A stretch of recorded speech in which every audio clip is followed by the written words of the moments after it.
Well, good evening, everyone. Welcome to Stinchfield. It appears leftist lawmakers are ramping up their tensions when it comes to pushing back against the Trump administration. Quite frankly, they're getting pages out of Antifa playbooks, and it looks like they're almost working with Antifa. Apparently, New York lawmakers stormed a detention facility in New York, downtown Lower Manhattan.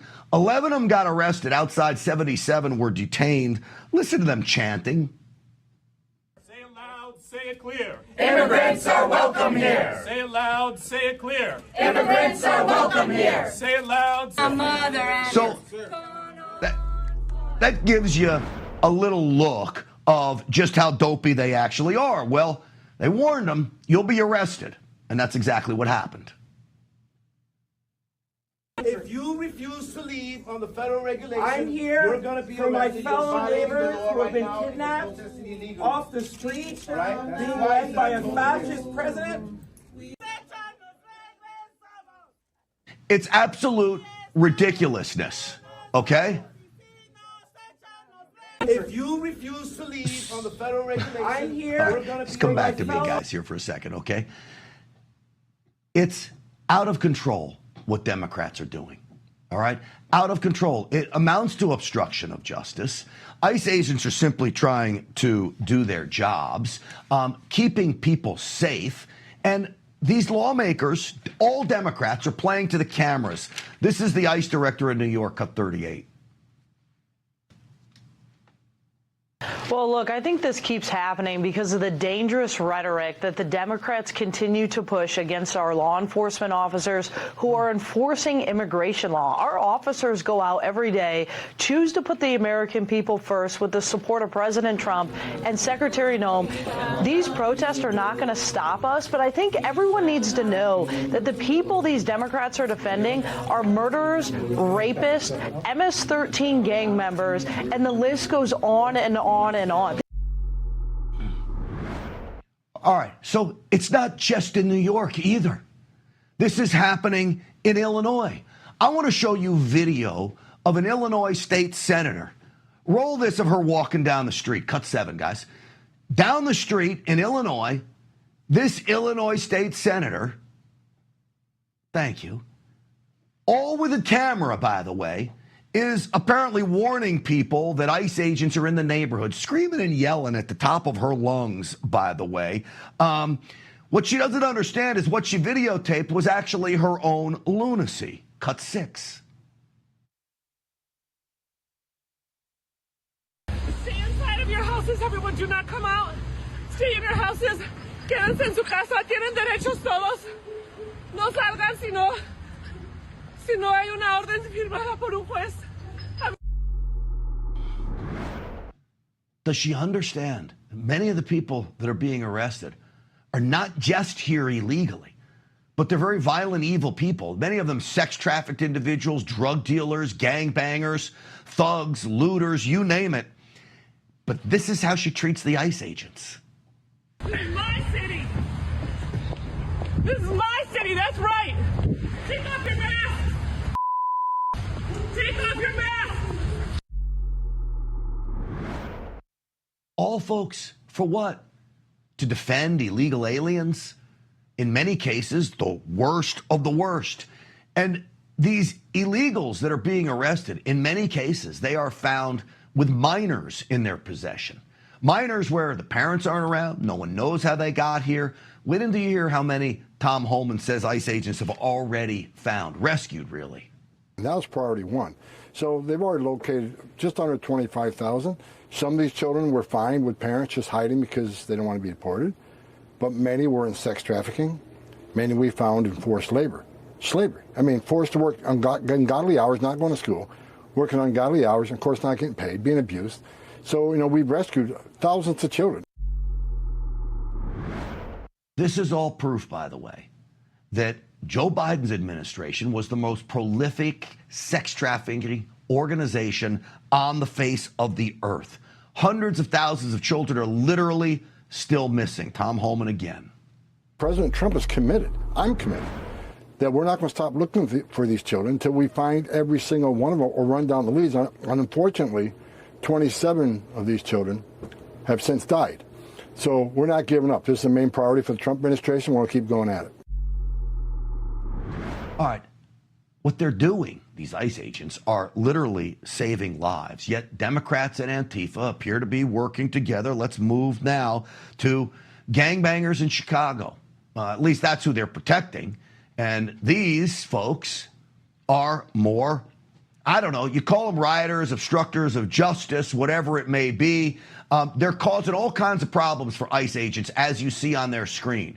Going after them, going after their vehicles. Again, this is in Chicago. Now, this woman you're about to see is actually running for Congress. No surprise, as a Democrat.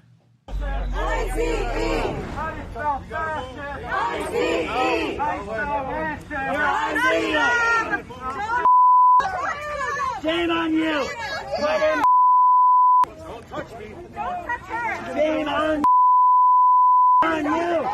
Shame on you! Shame on you! Think about this, folks. It's grandstanding. ICE agents now have to worry more about her than they do about the criminals they're trying to move around and get to a deportation facility or get deported out of the country. And they have to deal with people like that. And she wants to be a lawmaker. My Lord. With me now to discuss all of this, former Border Patrol agent and vice president of the National Border Patrol Council, Art Del Cueto, is back with us. Art, welcome to the program. Thank you, Grant. I appreciate you having me on. And just for clarification, I'm no longer with the Border Patrol Council, so I'm not VP out there anymore. I'm working for a different organization.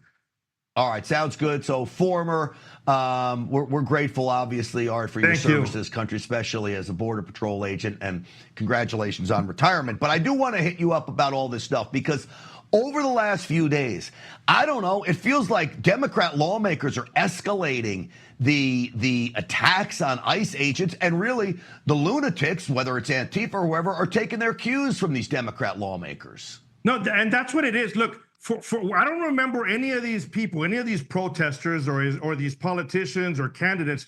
I don't remember them coming down to the border when, you know, the drug traffickers were dropping off minors and children over the fence into the United States, where they were literally bringing them down by a rope and just dropping them off in the United States. I don't remember any of that. I don't remember seeing them at our schools trying to stop the fentanyl crisis on the drugs that are flooding our schools because of the drug trafficking from Mexico. So I don't remember any of that. But to the point is, now that they're in the positions that they are, especially the politicians, they know perfectly well, Grant, all they have to do is get with CBP, DHS, they ask for a tour, they want to see the facilities, and they can do that. Like many of the Republican congressmen did so during the Biden administration. But they don't want to do that because that doesn't get you extra likes on their social media. That doesn't get you that wow factor. The only reason they're doing it this way is because they have an agenda. They want the wow factor. They want to look like they're so valiant by attacking our law enforcement. But as we've said before, all they're doing is they're fighting for the rights of criminals. And I will add, when I hear that immigrants are welcome here, that gives me a good feeling because I'm an immigrant myself. Am I welcome here, or is it my narrative that they don't like? Well, certainly, I know from you, Art, and me, if you come here legally, everybody's welcome here. That's what right. we want. And the bottom line is a wall, extra enforcement of illegal immigration has no effect, zero, on legal immigration. But the Democrats will never tell you that. Art, do you think the media plays a role in pushing this narrative that somehow ICE agents are bad and all these poor innocent Maryland men are getting deported? No, absolutely. Look, they're doing a good job. I'll give them kudos on that end. A lot of the left-leaning media, they're doing a good job at making the agents villains, the ICE agents, Border Patrol. We need to start pushing that narrative and explain it to people as well, though. We need to take on that role. A lot of these individuals that are being detained, a lot of these people that are being arrested, it's tactical enforcement by all means. But when you enter a dwelling on an individual that you have on the list as a prior criminal, if he happens to be living in a household with 15, 20 other individuals that are also here illegally, well, that's a crime in itself because they're not here legally. And I will tell you, some of the issues that they're having is when they enter these domains, you have other people there that are living there, like I said, illegally, but they're also employed in certain businesses. And let's just say a lot of those individuals, they're very quick to point the finger and say, it ain't just me, it's my neighbor, it's a coworker. So now from there, it's the fruits of the poisonous tree. So more investigations are being made. You can't just turn a blind eye. At the end of the day, these are immigration enforcement officers. And when they're told that there's more individuals in the country illegally, they have to follow those leads. That's why you're getting so many other individuals that are being arrested that I will add are still criminals because they're here illegally, but they don't have a more serious criminal background. Yeah. I will remind everybody out there, as you know, Art, as a former Border Patrol agent, you take an oath to uphold the law. Now, you may not like the law. We have a system in place. You can change that law if you don't like it. But right now, the laws of the books on the books are the laws on the books, and President Trump is hell-bent on enforcing them, and I'm grateful for that. Speaking of President Trump, I want you to watch this little interaction with a reporter today. I think this was on Air Force One. Roll it. Regarding designating them a terrorist organization, when they don't have defined leadership or membership, how do you target them? Who doesn't? Antifa. We're going to find out, right? We're going to see. People have been talking about it for a long time. We're going to see. Did they have anything to do with your network? No. Okay. But we're going to find out. So he's talking about Antifa. Do they have anything to do with your network? He says there. We're going to find out. It's interesting if Antifa might have a funding apparatus, or maybe the billionaires behind Antifa, big-time investor in the mainstream media. All of it, you follow the money trail. I'll give you the last word, Art. In the end, leads you to some interesting places. Absolutely, Grant. Look, they're an organized group that goes around the country causing terror. What else do you need? So they're going to sit there and say, well, do you know who the leadership is?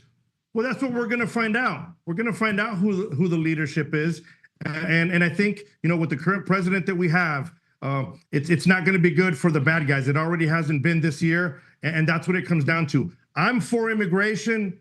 I'm for law and order. That's what this country was founded on.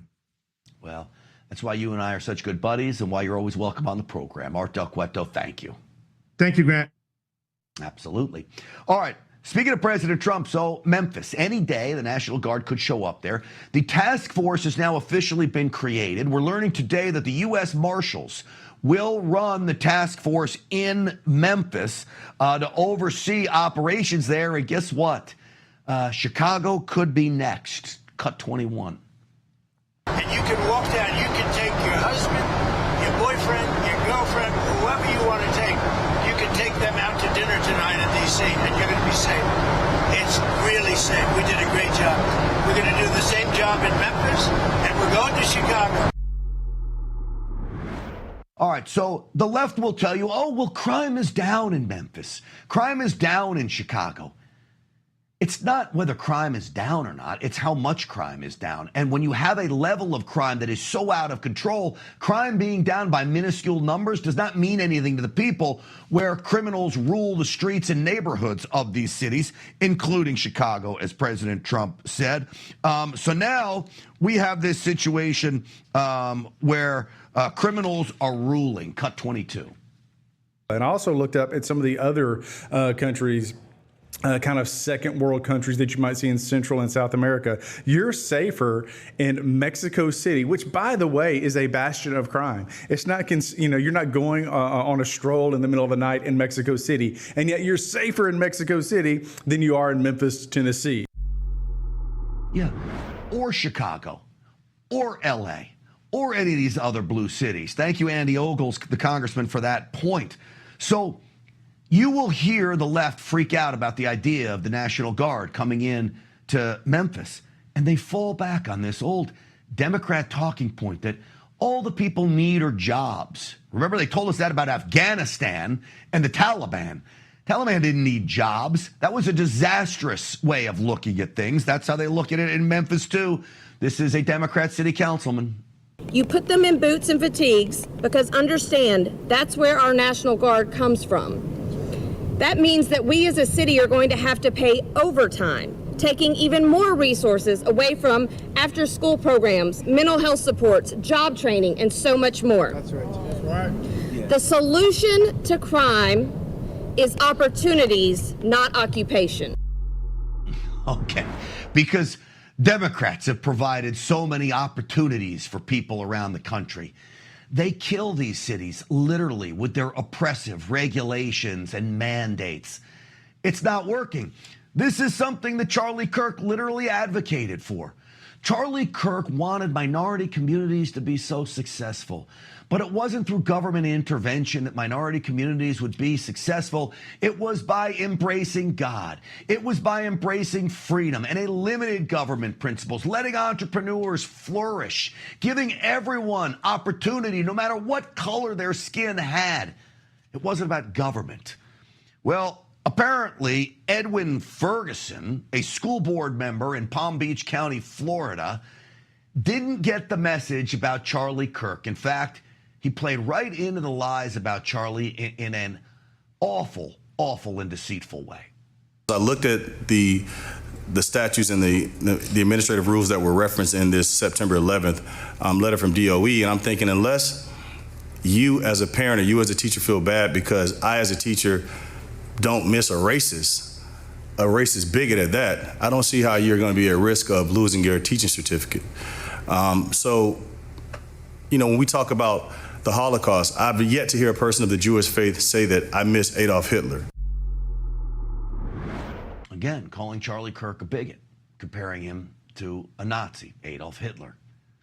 It's as low as it gets because it isn't true, and then that puts us, all of us Nazis, in danger because who doesn't want to kill a Nazi?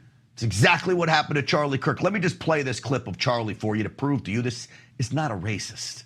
You seem, very passionate about a lot of things, and you obviously have skills. For your life, I want you always to be judged on the content of your character, not the color of your skin. Where DEI says, no, we're actually going to care more about skin color than competency. And so what we want is an America based on merit, America based on how hard you work, an America based on what you bring to the table, not just what you look like. Oh, the Grand Dragon of the Ku Klux Klan. Imagine that, being judged on your character. Martin Luther King said that. We all know that. I want to bring in now a young man who was inspired by Charlie Kirk. Maybe even more important than that, he's got a hell of a role model in his dad. Kyle City Council candidate. His name is Kyle Lavelle, the son of the great Bruce Lavelle, who's a regular on this program. Kyle, welcome to the show, my friend. Hey, Grant, thanks for having me. Absolutely. So let me ask you, you are how old now? 27. 27, running for city council. What kind of role did Charlie Kirk play to get you, a young black man, involved in politics? Yeah, so I met Charlie about 7 years ago in the back room of the Lou Dobbs show, and immediately he was ecstatic to see someone as young as me, around his age, up there.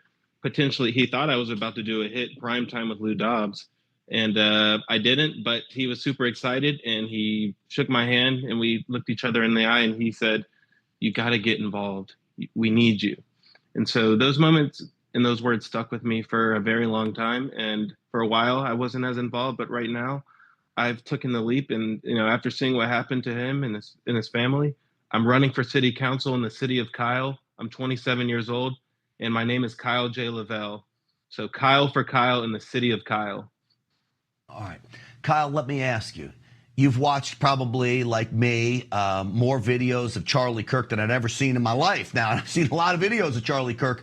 I'm grateful that so many are being played. Is Charlie Kirk a racist? I mean, where are they getting this from? Yeah, Charlie is not a racist at all. I mean, he's very fair. And I mean, he's a Christian man that believes in the freedom for our country and the values that we stand for. And he exercised his right to free speech. He's far from a racist, and he was a good man. He was a great man. What's been the response of your support now of Charlie Kirk as you're moving forward from friends of color and others that you probably went to college with? Has it moved in the correct direction with Charlie? Have you seen a positive influence now after that horrible event last week? So even though the events last week were pretty horrible, what I have seen right now is a door opening, and it's a door for young voices all around the country getting more involved, stepping up, to lead the charge for our country and open that door to freedom, Christian values, and the safety of all Americans. And Charlie, even though he's gone, there's going to be a new awakening in this country. And right now, that is why I took a leap of faith to run for city council as well.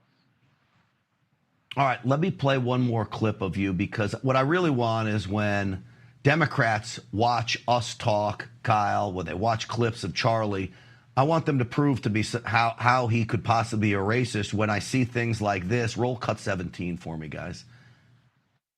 How do we keep the family together and put dads back in the family? Unfortunately, in the black community, dads are the most absent of any community. About 2/3 of all black youth will be raised without a stable father around. And I know it's crazy, right?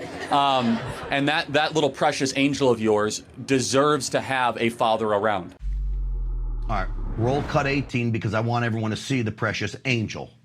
How are you? What a beautiful kid that is. Thank you. What a gift from God. Yeah. She truly is. She is the biggest blessing. Something that kind of has me like on the fence of whether or not I go kind of like full blown more like conservative or moderate is just seeing how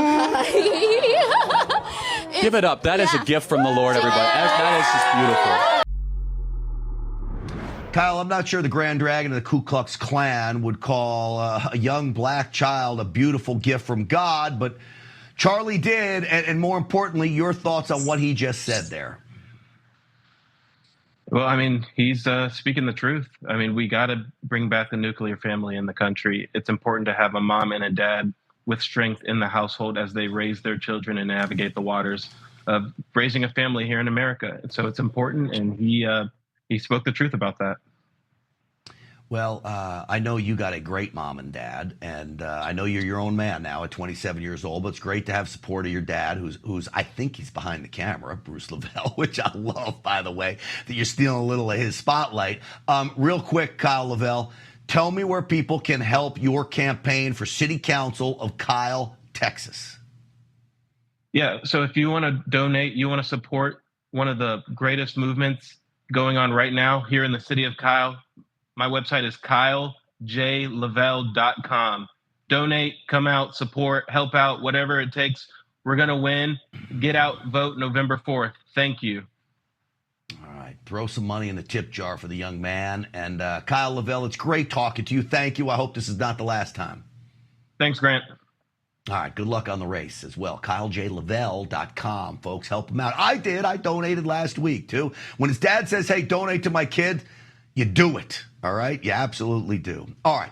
Did you see President Trump call out the big banks for refusing to bank certain Americans? Don't reward those big banks. Move your money to Old Glory Bank. Old Glory Bank serves customers in all 50 states with the best online banking for both consumer and business. Everything you can at the big wokes banks, Old Glory Bank can do it and do it better. Old Glory Bank has always been pro-freedom and pro-Second Amendment and pro-crypto. Visit oldglorybank.com/Rav. Do it today and join the right side of banking. In fact, I think my buddy Larry Elder is one of the founders of Old Glory Bank. All right, Erika Kirk has taken on the mantle for Turning Point USA in her husband's honor. We get into that next.